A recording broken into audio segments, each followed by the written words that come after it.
COVID has made everything strange. Our routines have been disrupted. Many of us are not going to work, the playground, the ballpark. We have lost jobs or have been forced to take pay cuts. Many of us have not been to church for months.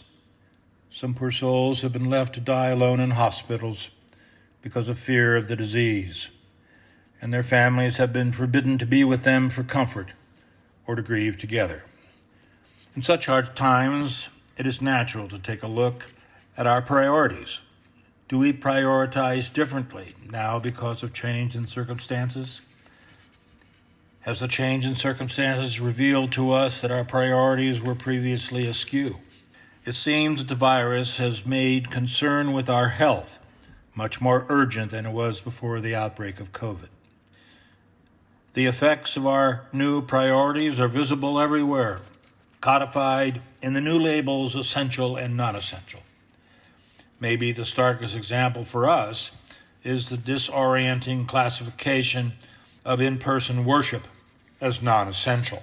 C.S. Lewis gave a sermon called Learning in Time of War in the fall of 1939 to the congregation of the Oxford University Church of St. Mary the Virgin, which addressed an analogously disorienting shift in priorities. The date is important because he gave the sermon at the outset of World War II. The question he proposed to take up is analogous to the one we have to deal with now.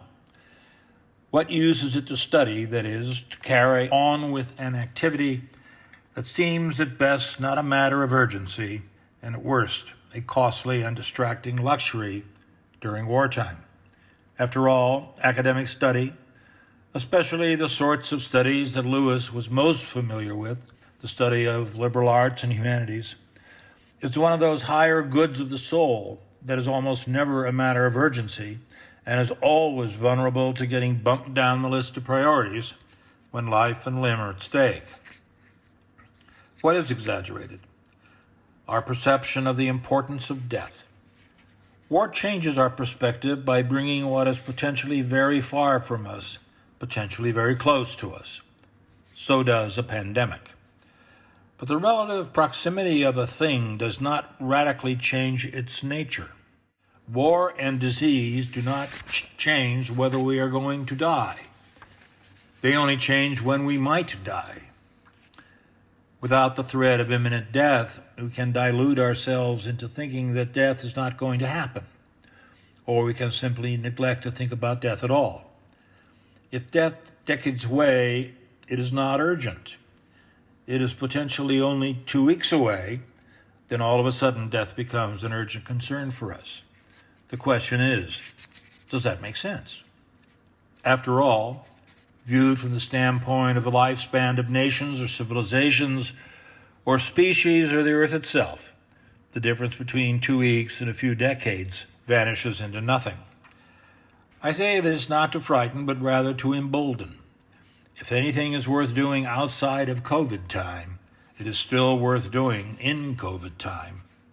As Lewis said, the war will fail to absorb or hold our attention because it is a finite object and, therefore, intrinsically unfit to support the whole attention of a human soul.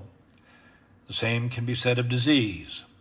Learning and study, to be sure, have their highest point of fixing of our attention on the infinite God and the things of God. Those are the most worthy to absorb our whole attention, whether we are imminent threat of death or not. As a result, we have become a culture of death deniers.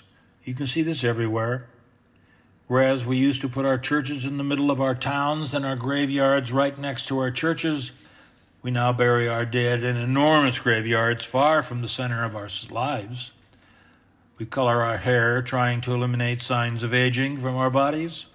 And if you're wealthier, we turn to more sophisticated methods from Botox to plastic surgery.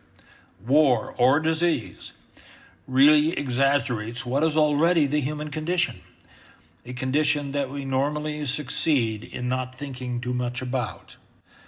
The only reason why the cancer at 60 or the paralysis at 75 did not bother us is that we forgot them.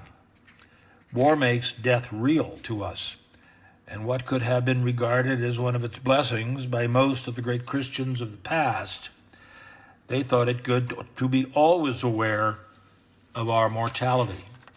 We should therefore at least try to take one positive thing from the pandemic. We are forced into a solitary way to see our mortality close at hand. What ought not only to be a helpful thing personally, but is also something that those involved in religious studies and theology ought to take advantage of, not in a crash way, manipulating people through their fear, but instead offering consolation, hope, and the good news of the Savior who defeated sin and death. Now, more than ever, a stronger interior life of friendship with God through prayer will help us to counteract the baleful effects of the pandemic. Sometimes suffering has the power to show us the truth that is hard to see in times of prosperity.